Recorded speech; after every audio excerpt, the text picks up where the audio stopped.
The bridge groaned, then cracked, and for a moment, everything stopped.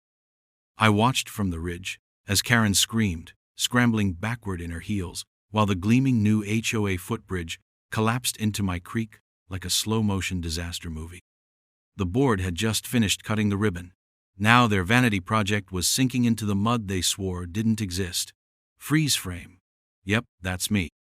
And you're probably wondering how I ended up sabotaging a $250,000 bridge in broad daylight and still walking away the legal winner. Well, grab a lawn chair.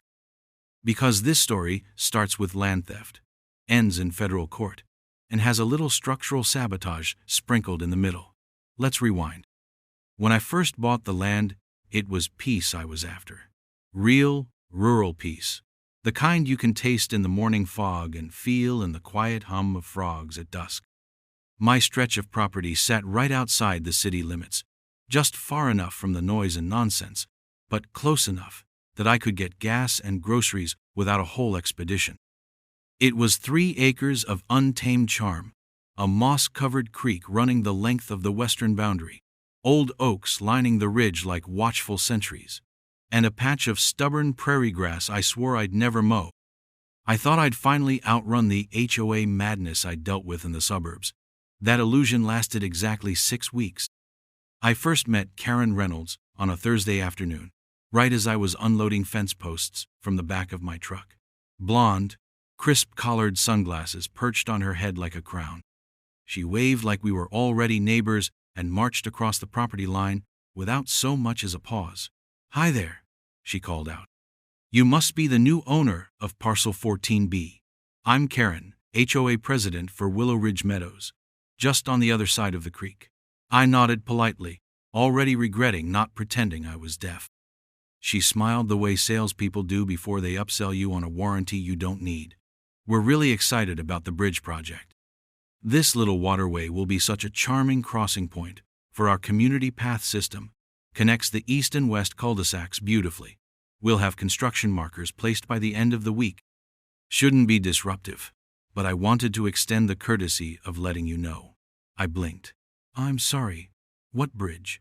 Karen's face twitched, just slightly. "Oh, it was in the newsletter. The board approved it last month. It'll span right over the creek. A footbridge, of course. Nothing invasive. Improves community access. Raises home values. Very standard."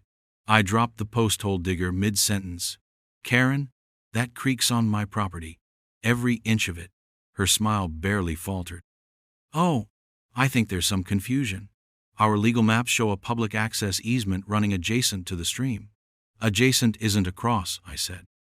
"That easement's for utility maintenance, not a footbridge to parade strangers across my land." She adjusted her sunglasses. "Well, I'm sure it'll all get sorted out. We've already submitted permits to the county." With that, she turned and strutted back across the grass, like she hadn't just declared eminent domain on my damn creek. That night, I pulled every piece of paper from the file drawer, deed, title, the old plat map from 1973. No easement, no public access. Nothing but bold black lines making one thing perfectly clear. The creek and a 15-foot buffer on either side belonged to me. The next morning, the markers went up anyway. Bright orange flags stuck in the ground like they were claiming territory for the Queen. I watched from my porch as a survey crew measured the banks, dropped pink paint dots, and took photos. One guy stepped onto my land without a word. "You're trespassing," I called. He waved vaguely and kept snapping pictures. I started filming on my phone, time-stamping everything. Day 1 of documentation. It only got worse from there. Within the week, a trailer showed up loaded with rebar, concrete bags, and steel framing. The workers didn't knock. They just marched down the slope and started laying forms. When I confronted the foreman, he muttered something about orders from the board and handed me a printed plan set. Willow Ridge Connector Bridge, Phase 1. Right there on the plan, bold as sin, it showed a concrete span running straight across my creek, anchored on my side by a poured footer, buried 2 feet into my bank. I circled the date on the blueprint, approved 2 weeks before I'd even closed on the property. That explained the smugness in Karen's smile. This had been in motion long before I arrived. Problem was, nobody bothered to check if the land they were building on actually belonged to them. I called the county office, filed a preliminary complaint, and faxed over my plat map with a handwritten note. No permission given. Construction on private property is illegal. Didn't stop them. The bridge footing went in 2 days later. Concrete trucks, wheelbarrows, a generator, even a porta-potty showed up, right in the shade of my oldest oak tree. I had footage of every truck, every intrusion. I started a file on my desktop labeled Exhibit A. I documented every new development like I was building a case, because I was. Karen stopped pretending we were friendly. She started sending me cheery HOA bulletins with passive-aggressive lines like, "We appreciate all neighbors who contribute positively to community connectivity." When I emailed back a cease and desist letter drafted by my lawyer friend in Missouri, I got a one-line reply. Per our legal review, your claims lack merit. Construction continues. So I stopped arguing and got quieter. I started attending HOA meetings, not in person, but through a back door. See, while I couldn't vote, I had a friend who could, a guy named Eric who owned the lot on the other side of the creek, just one corner touching the HOA's edge. He agreed to attend meetings in my name. Eric started recording the board sessions, and boy, did that pay off. Karen was recorded stating that Mr. Me has been difficult, but we've chosen to proceed under quiet title assumptions. Quiet title, my ass. They were gambling that I didn't have the time or resources to fight them. What they didn't realize is that I've got a stubborn streak a mile wide, and nothing but time when I'm pissed. I visited the assessor's office twice. I dug up the original land surveys. I found discrepancies between the developer's 2006 site plan and the actual topography. I found out the so-called easement they referenced was revoked in 1984 after a failed utility expansion. They were building a bridge on Fantasy. Meanwhile, every week, I walked the site and took pictures. One by one, I logged every change. Rebar placement, beam deliveries, poured deck forms, even the cheap sealant they used on the footers. I knew how long it would last. I wasn't just planning to stop them. I was planning to time it perfectly. I didn't want the bridge stopped. I wanted it built, and I wanted it built badly. Because only then could I prove it was built illegally, unsafely, and without the landowner's consent. I wasn't just going to fight them. I was going to bury them with their own ambition. And it all started with a quiet creek, a smug HOA president, and a bridge no one had permission to cross. The first real sign that the war was going nuclear wasn't the screaming or the cease and desist letters. It was the silence. The kind of weaponized suburban silence that creeps in like fog, slow and cold and everywhere at once. It started with the stairs. The old couple who used to wave when they passed my front gate suddenly stared straight ahead like I was a ghost. The joggers who usually nodded and smiled now crossed the street when they saw me outside. Even the mailman, who once joked about my ridiculous driveway slope, began stuffing my mail with robotic efficiency. No eye contact, no chatter. Then came the letters. At first, I thought they were just more HOA nonsense. But when I opened the first envelope and saw the words, "Why do you hate community progress?" scrawled in Sharpie on notebook paper, I knew I'd stepped into something nastier than zoning lines and property markers. Another note arrived 3 days later, no return address. One person shouldn't hold back an entire neighborhood. Selfish. And then a third, printed this time, cut out magazine letters like a damn ransom note. "We'll build the bridge with or without you." I brought them inside, laid them on the table like crime scene evidence, and labeled each with a sticky note. Karen's PR campaign, Phase 1. Because that's what it was, a full-blown smear job. Karen wasn't just building a bridge anymore, she was building a narrative. And in that narrative, I was the villain. The hermit, the obstructionist, the man on the hill standing in the way of connectivity. The HOA newsletter ran a piece called "Healing a Divided Neighborhood" that didn't name me directly, but it didn't need to. The article included a graphic of the bridge and a dotted line that stopped exactly at my property line. Current barriers to completion. It read in bold, subtle as a brick through a window. Then came the violations.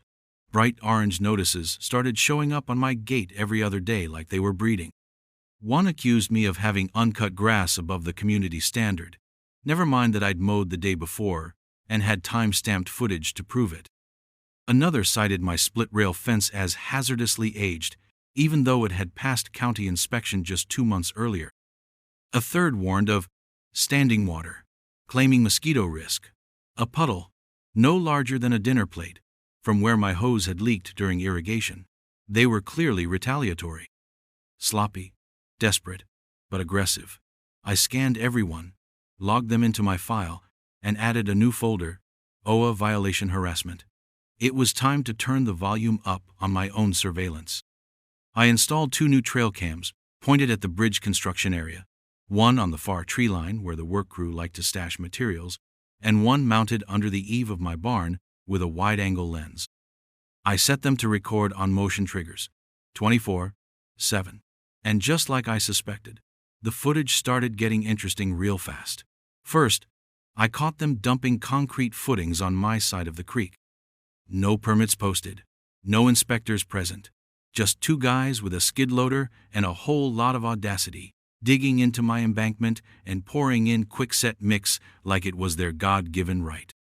I clipped the footage, marked the time, and filed it. 3 days later, they started trenching. And not just shallow erosion-controlled ditches. I'm talking serious trench work, running a buried pipe through the bank to divert creek overflow under the bridge foundation. A week later, I walked the creek bed and realized the natural curve had been altered. They'd rechanneled the water. I measured the shift, about 4 feet west. My side. They were literally redirecting the creek to stabilize their foundation. That's when I called the county. The environmental office connected me with a field agent named Erica Ladd. Sharp, dry-humored, and exactly the kind of bureaucratic grenade I needed. She came out 2 days later with a clipboard, boots, and a bad attitude.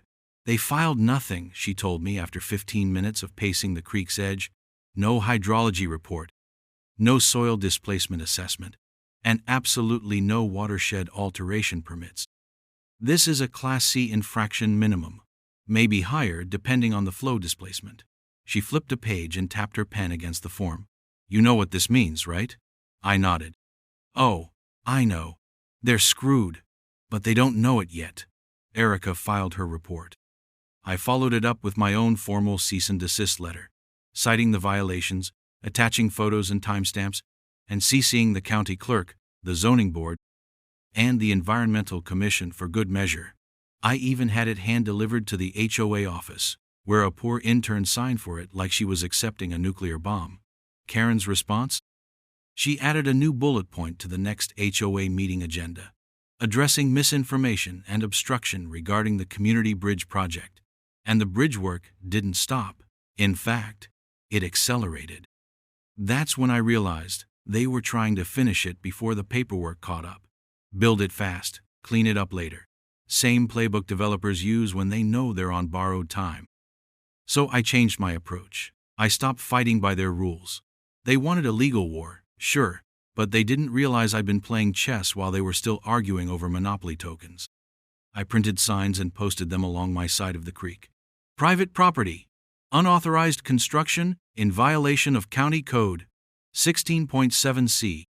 Trespassers will be recorded and prosecuted. I reported every workday to the sheriff's department. They did nothing, of course. Said it was a civil dispute. But now, there was a paper trail. Every log entry, every ignored complaint.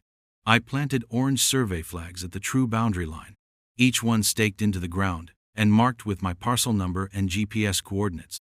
I called the local paper and gave a quote under anonymity. Resident alleges HOA ignored environmental codes for bridge project. They printed it.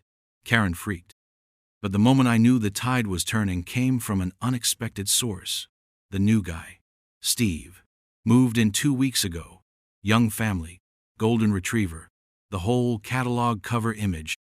He knocked on my door one morning, hat in hand, literally. Sorry to bother you, he said. But is it true they never got permission for the bridge? I raised an eyebrow. You heard that? He nodded. Karen's been telling everyone you're the reason the project is delayed. But then I looked at the plans. It cuts across your land. That can't be legal. I didn't say anything. I just handed him a copy of the site map, the plat, and the cease and desist letter. He took them, eyes wide. Jesus, he whispered. They really did this. They did, I said. And they're not done. Word spread fast after that. Quietly but surely. The smears stopped. The cold stares turned hesitant. Some neighbors even started saying hello again.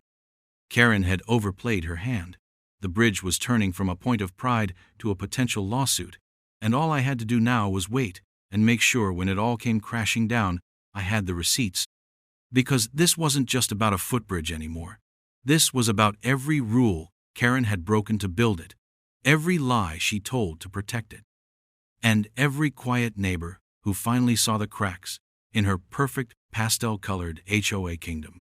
You'd be surprised how many secrets a bridge will tell you if you just get close enough to listen. I'm not a licensed structural engineer, but after 3 decades in commercial construction, enough poured concrete and I-beams to fill a minor city, I know a thing or two about how things are supposed to hold, and more importantly, how they fail. It started with a casual inspection.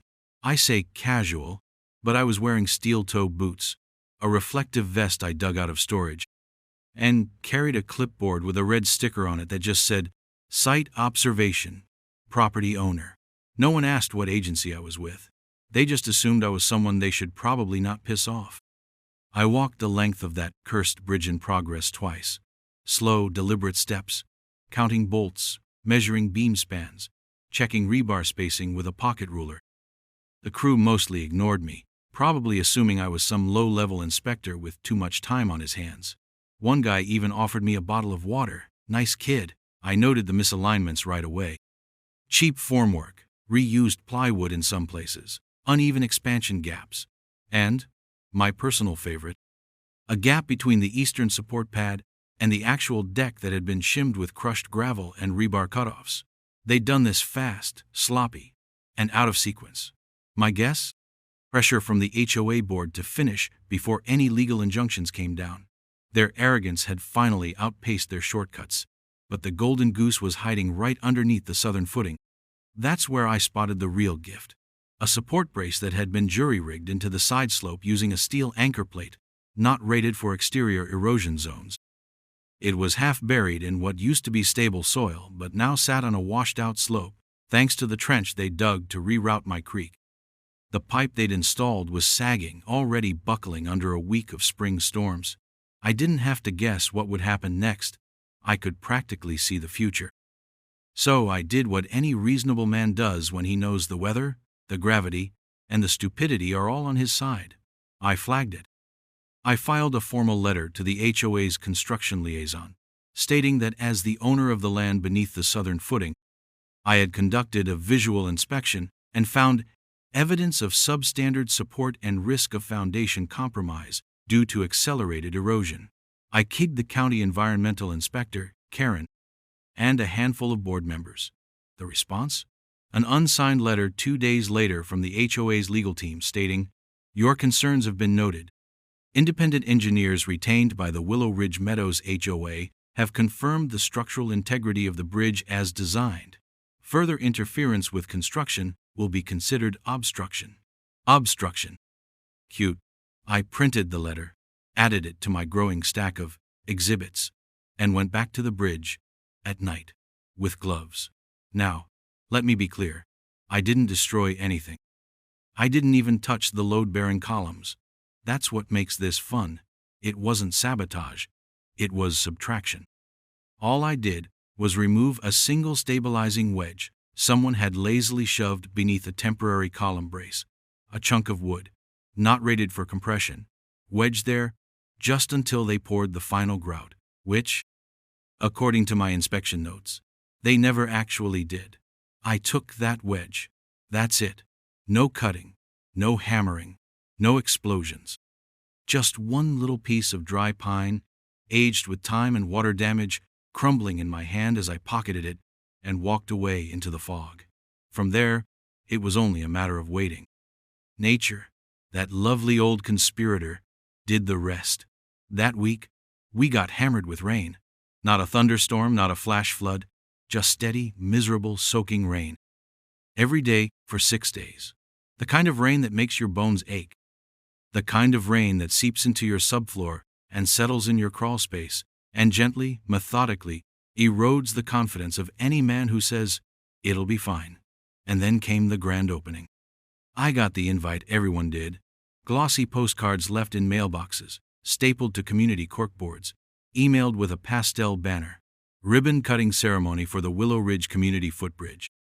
Join us for cupcakes, speeches, and progress.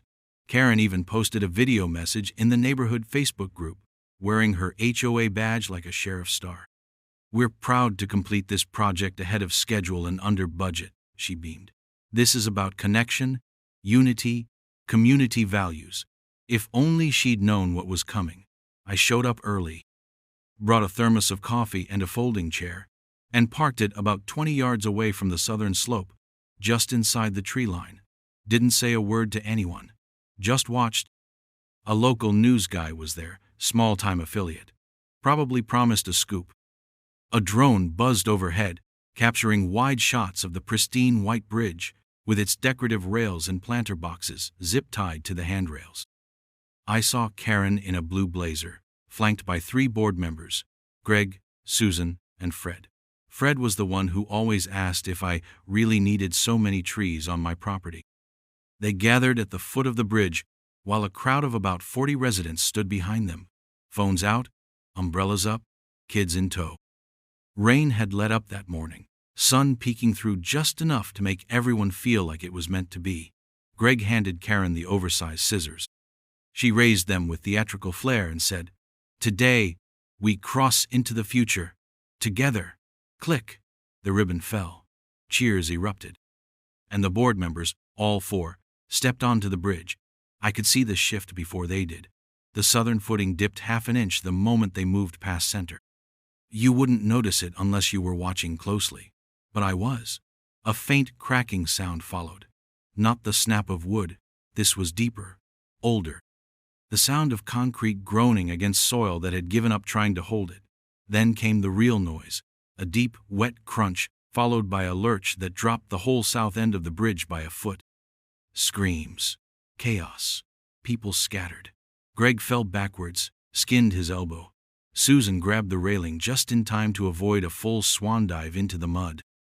The drone, to its credit, caught every glorious frame. One planter box flew off the edge like a missile and hit the creek with a splash. And Karen, went down on one knee in the middle of the deck, arms flailing like she was trying to flag down a rescue helicopter.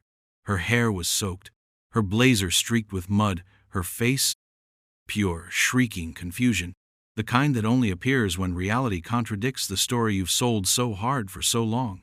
I didn't move, just took a long sip of coffee and snapped one photo from my perch. And then, the best part, the neighborhood group chat exploded.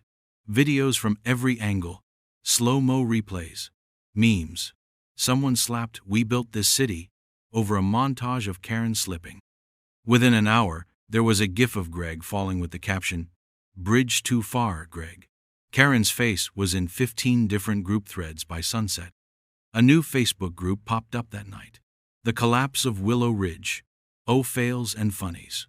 Membership hit 400 by morning. OA credibility? Flatlined. And I hadn't even sued them yet. Not one person got seriously hurt. Just bruised egos and wet socks. But the bridge? That thing was done. The southern footing had shifted so badly that engineers declared it structurally unsound within 48 hours. And the best part? They couldn't blame me. I hadn't laid a finger on their precious structure after construction. The rain did the rest. Nature did the rest. Karma did the rest. And all I had to do was let gravity do its job. 3 days after the bridge collapsed, I received a knock on my door that might as well have come with circus music. A man in khakis and a regrettable comb-over handed me a manila envelope and said the words I'd been waiting for. "You've been served." Karen Reynolds, in all her muddy glory, was suing me for intentional sabotage, property damage, obstruction of community development, and, my personal favorite, malicious negligence. Malicious negligence. I chuckled as I flipped through the thick stack of accusations. Her lawyer's letterhead, printed in faux gold font like this, was the damn Declaration of Independence. The lawsuit read like a high school essay, complete with dramatic adjectives and wild speculation. According to Karen, I had deliberately undermined the community bridge by removing critical support, despite having repeatedly denied involvement. She even claimed I fomented discontent among residents and sought to erode public trust. Erode. That part made me laugh out loud.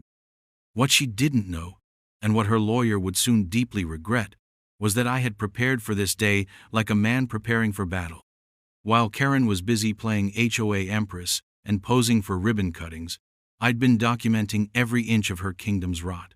My counterclaim was filed the next morning, 1 inch thicker than hers.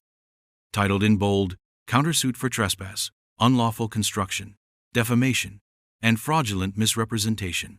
And oh, I came loaded for bear.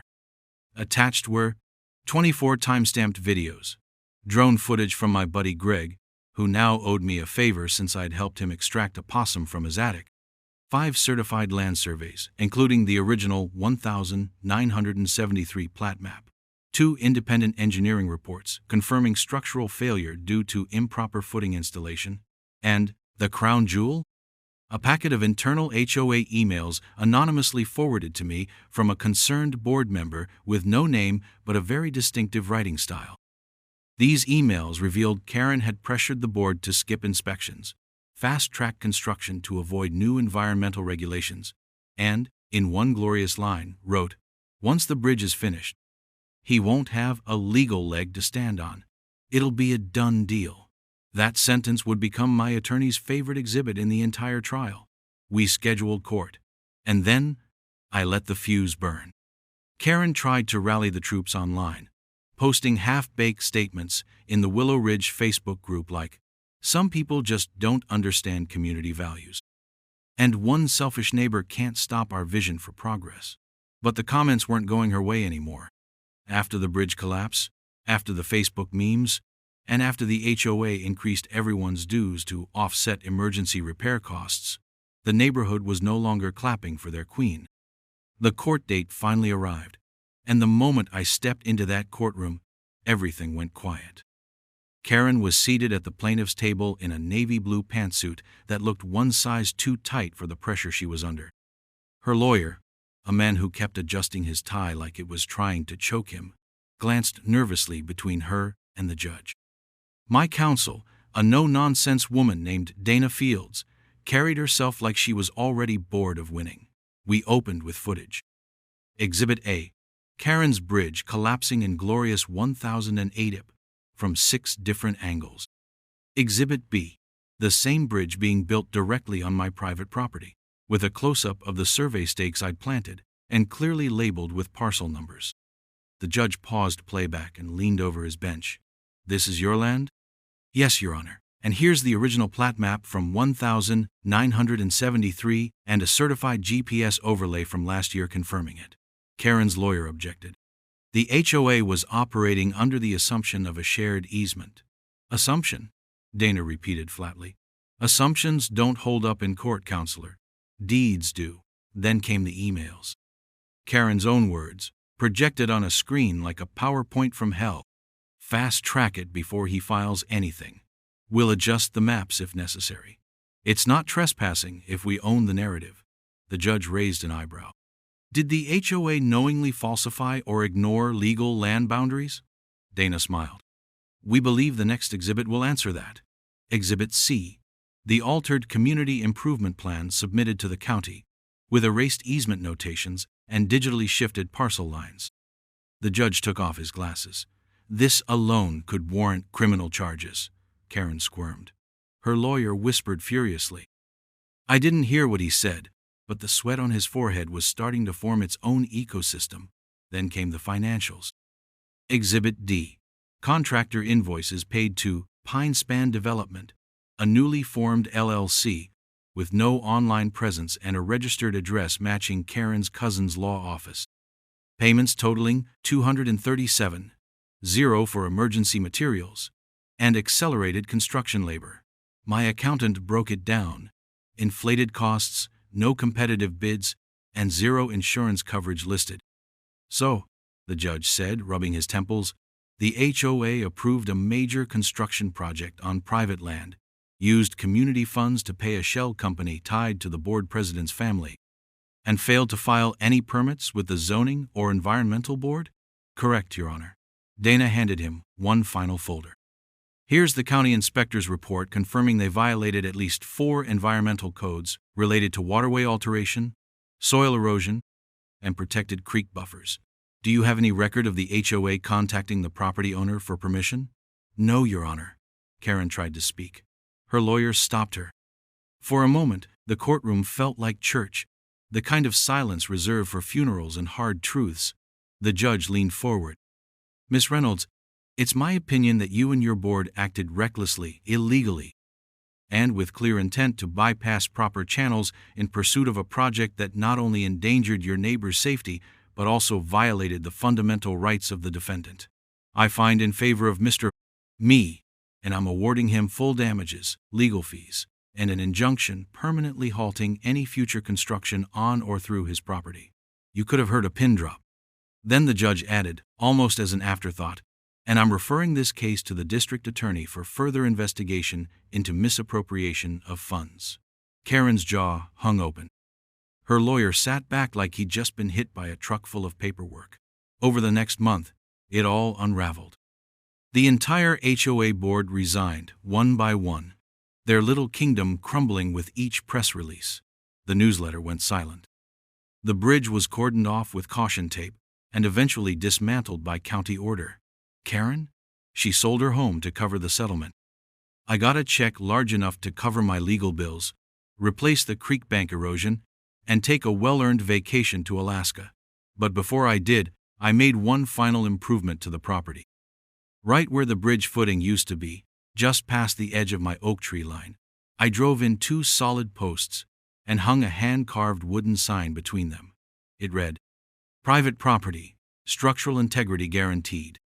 And every now and then, when I see someone from the old board pass by on the road, heads down, HOA badges nowhere to be seen, I raise my coffee cup, tip my hat, and enjoy the one thing no board can regulate: peace and quiet, on land that's finally, undeniably, mine.